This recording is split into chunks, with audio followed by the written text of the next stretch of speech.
కృష్ణయ్యకి ఒక గాడిద ఒక కుక్కపిల్ల ఉన్నాయి. ఒరేయ్ కోటిగా కోటిగా ఎంతసేపు పడుకుంటావు? లే, రేవుకెళ్ళాలి. అబ్బా, ఇంకాసేపు పడుకుందామంటే ఈసారి ఊరుకోడు.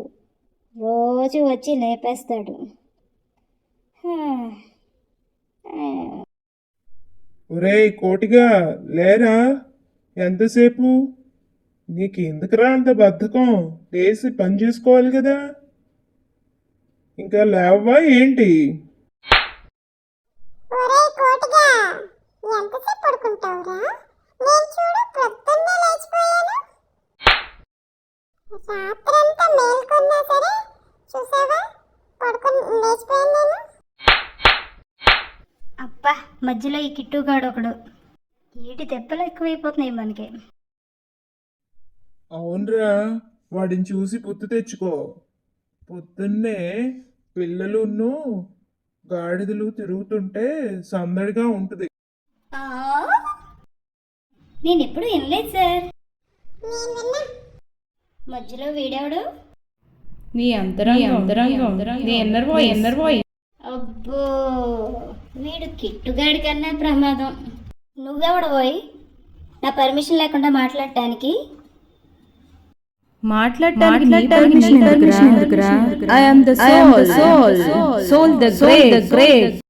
నువ్వేమో ఎప్పుడు చూసినా బద్ధకంగా పడుకుంటావు. అబ్బా, ఈసారి ఊరుకుండేలా లేడే. ఇంక మనకి తప్పేలా లేదు లేవడం. ఈ మధ్యలో ఈ కిట్టుగాడు ఒకడు. సరేలే, తప్పుద్దా, లేద్దాం. రేపైనా కాసేపు ఎక్కువ పడుకోవాలి. రేవులో బట్టలు పెట్టేసి మళ్ళీ సాయంత్రం మోసుకొని రావాలి. కానీ దీన్న మా జీవితం. ఇంతలో ఇంటి యజమానురాలు మీనా అక్కడికి వచ్చింది. ఒరేయ్, ఇది తొందరగా తినేసి రేవుకు వెళ్ళు. నాకేమో మిగిలిపోయిన అన్నం పెడతా ఉంటారు, వాడికేమో ఆ కిట్టుగాడికి చికెన్ ముక్కలు పెడతారు. దీనమ్మా జీవితం. అలాగేనమ్మా. ఒరే కిట్టుగా, నువ్వు ఇది తినేసాయమ్మా. ఒరేయ్, అన్నం బాగుందా నిన్నటిది? నా చికెన్ మాత్రం యమా టేస్ట్గా ఉందిరా. అబ్బా,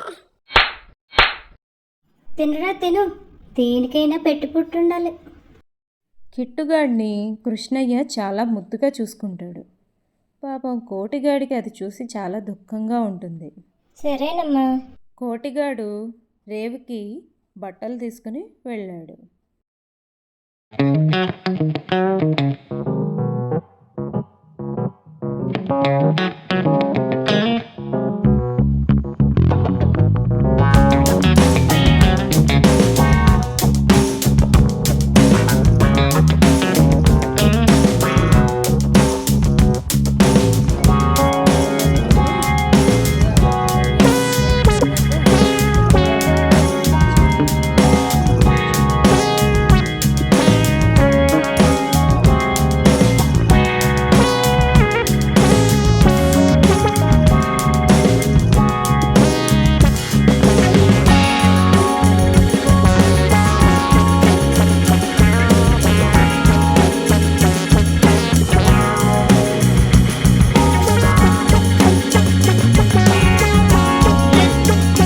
పని అయిపోయింది, ఇంకా హాయిగా రెస్ట్ తీసుకోవడమే నా పని, పడుకోవడమే.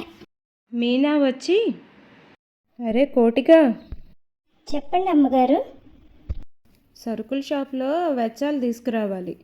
ఇదిగో ఈ అన్నం తినేసి వెచ్చాలు తీసుకురా వెళ్ళి. అలాగేనమ్మా.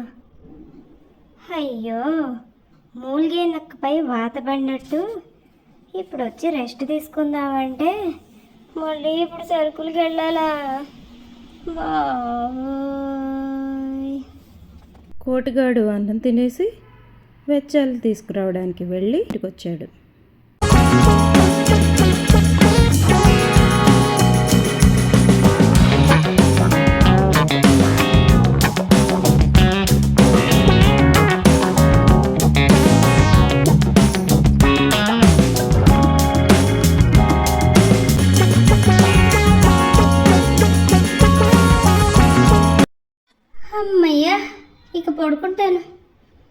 రేపు మాత్రం లేచేది లేదు.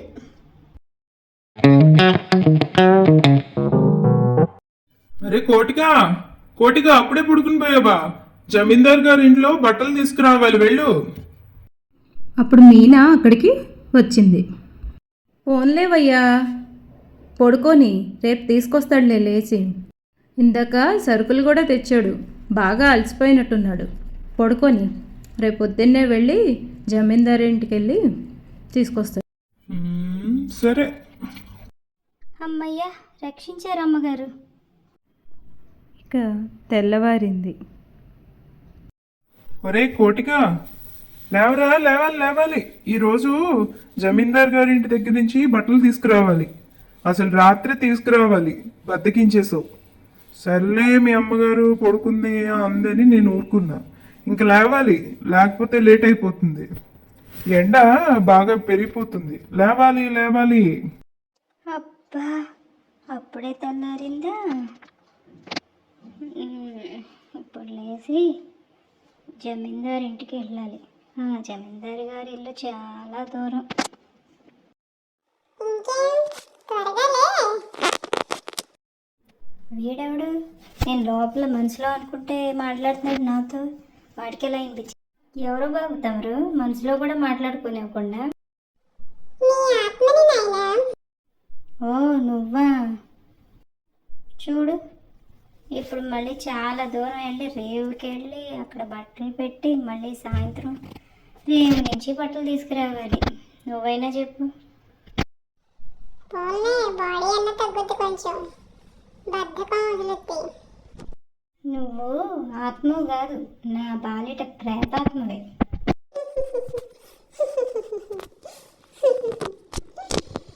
అవునా?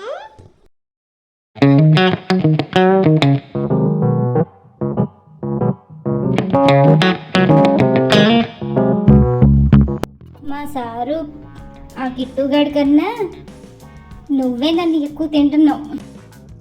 రేపుకెళ్ళి సాయంత్రం వచ్చాడు కోటిగాడు.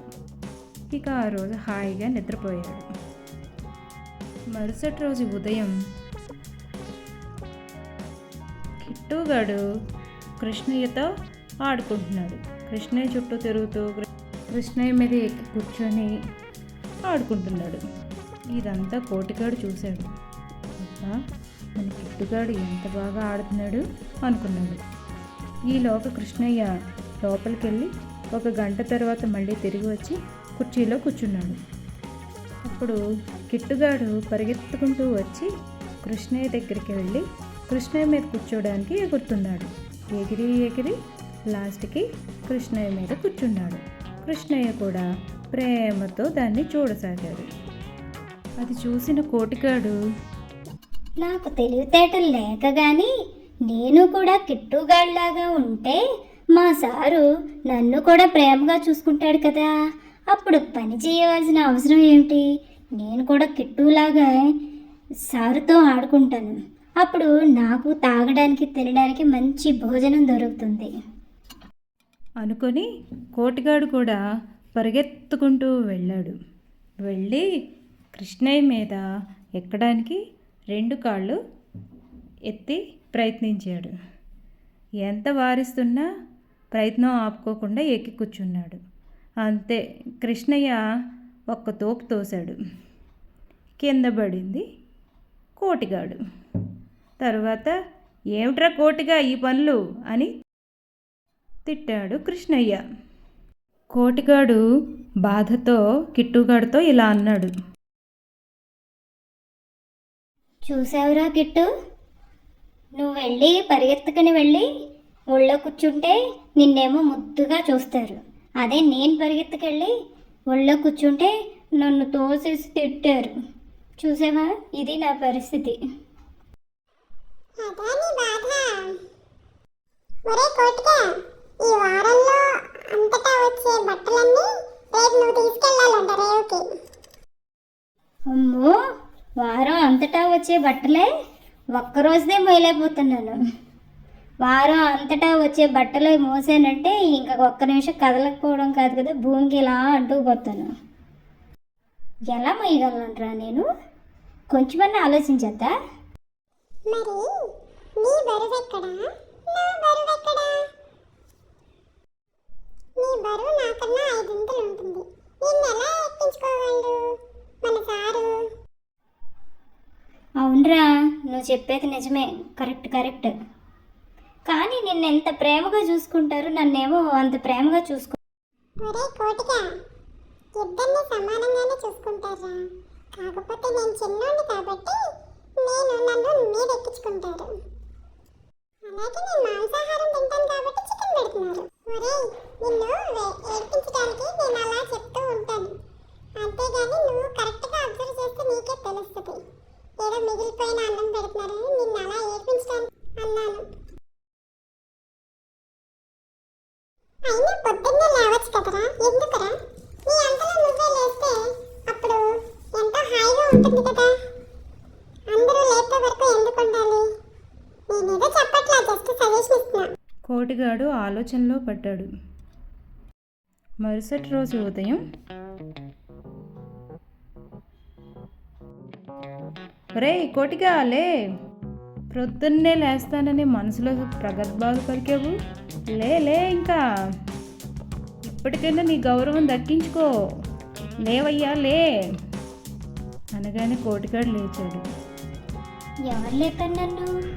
నా సారు లేపాడా, లేకపోతే కిట్టుగాడు లేపాడా? నేనురా, నీ ఆత్మని లేపాను. థ్యాంక్స్ గురు. ఈరోజు నువ్వు నా బరువు కాపాడావు. నేను మనసులో అనుకున్న దానికి ఎవరికి చెప్పలేను. నేను లేస్తాను, ఎవరిని లేపమని అడగలేను. నువ్వు ఉన్నావు కాబట్టి నన్ను లేపాను. థ్యాంక్ యూ గురు. అప్పుడే కృష్ణయ్య లేచి బయటకు వచ్చాడు. ఈలోగా కోటిగాడు ఆల్రెడీ లేచి ఉండటం చూసి ఆశ్చర్యపోయాడు. అరే కోటిగా, భలే లేచావురా అందరికన్నా ముందు అని చెప్పు. ఒరే కిట్టు, లేవరా, కోటిగాడు లేచిపోయాడు, నువ్వే ఇంకా లేవలా. ఏంట్రా కోటిగా, అంత తొందరగా లేచిపోయావు? కృష్ణయ్య వచ్చి కోటిగాడి తల మీద ప్రేమతో నిమిరాడు.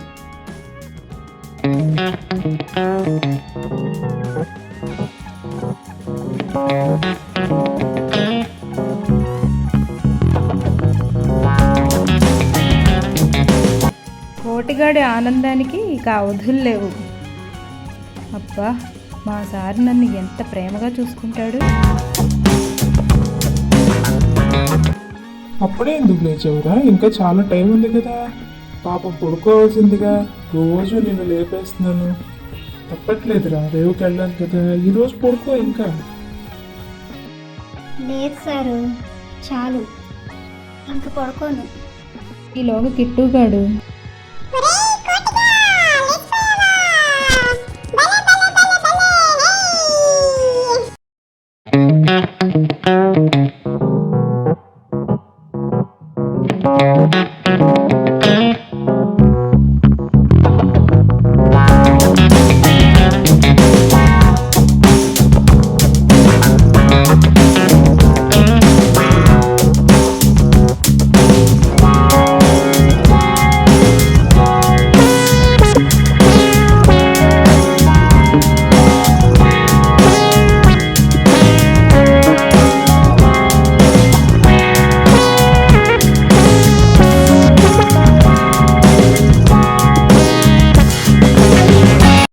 ఒరే కిట్టుగా, పొద్దున్నే ఆడుకుంటే భలే ఉందిరా, భలే ఫ్రెష్ ఉందిరా. అందుకనే కదా నిన్ను లేవమనేది, ఇలా ఆడుకుందామని. ఈ మజా ఏంటో తెలియాలంటే ఎవరైనా పొద్దున్నే లేవాలి. పిల్లలైనా పొద్దున్న ఆడుకుంటే చాలా బాగుంటుంది. ఒరేయ్ కోటిగా, అప్పుడే లేచిపోయావా?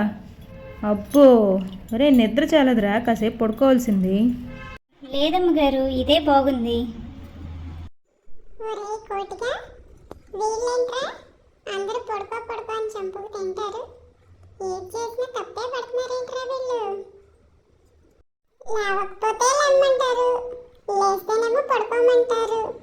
ఏంట్రా నీకు వీళ్ళందరూ శత్రువుల్లాగా ఉన్నారు? చూసావా, మా సారు ఎంత మెచ్చుకున్నాడో నన్ను. కిట్టుగాడు కూడా ఎంత ఆనందంగా నా మీద పరిగెత్తుకుంటూ వచ్చాడో చూసావా? సరేలే, నేను రేవుకి వెళ్ళాలి. ఒరే కోటిక, మళ్ళీ పడుకున్నావేంటి? నిద్ర వచ్చిందా? లేదు సారు, పొద్దున్న పరిగెత్తాను కదా, కాలు కొంచెం నొప్పి అనిపించింది. మరి ఇప్పుడు ఎలా ఉంది? తగ్గింది సారు.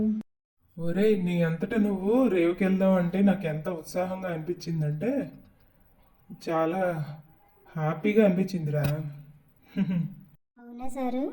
కోటిగాడిని జాగ్రత్తగా ఒక చెట్టు కింద కట్టి తను రోజంతా పనిచేయడం కోటిగాడు గమనించాడు.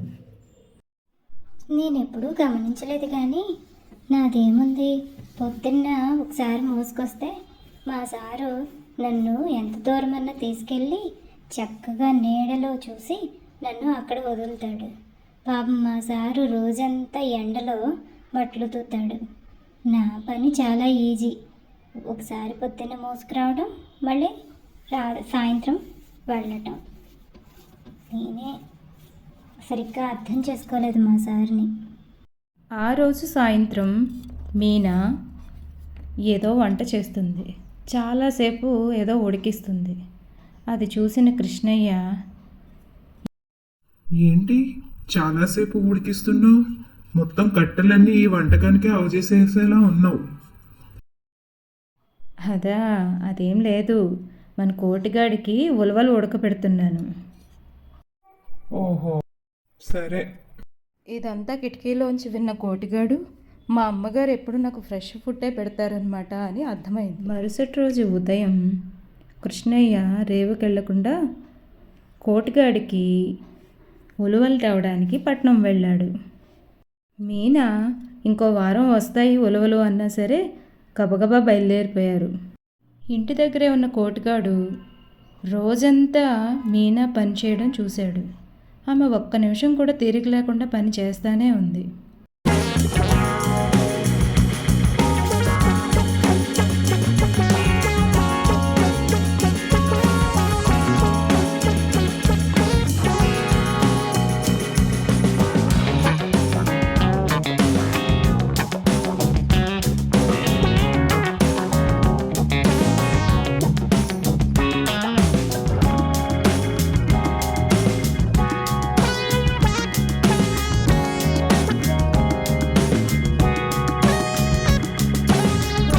నిద్రలేస్తే ఎంత పని అవుతుందో. చాలా పని చేసుకోవచ్చు, ఆడుకోవచ్చు. అమ్మగారు, నాకివ్వండి, నేను మోస్తాను. వద్దురా కోటిగా, నువ్వు చిన్నోడివి, నువ్వు మోయలేవు. మీ సారు నిన్ను రేవుకు తప్ప ఇంకా ఏ పని చెప్పొద్దన్నారా. నువ్వు చిన్నోడు కదా, వెళ్ళు చక్కగా పడుకో. ఈరోజు నీకు చక్కగా ఖాళీ దొరికింది కదా. ఒరే కోటిక, అందరూ కొంచెం తేడాగా ఉన్నట్టున్నారు. కాదు, నేనే తేడా. ఇప్పటిదాకా వీళ్ళని అపార్థం చేసుకున్నాను.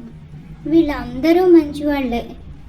నేనే సమయానికి నిద్ర లేవక నన్ను లేపిన వాళ్ళని చాలా అపార్థం చేసుకున్నాను. నిద్ర లేస్తే ఎంత హాయిగా ఉంటుందో మా కిట్టుగాడు కూడా చెప్పాడు. వాడు కూడా చాలా మంచోడు. మా సారు నన్ను ఎంత బాగా చూసుకుంటారో నాకు ఇప్పుడు అర్థమైంది.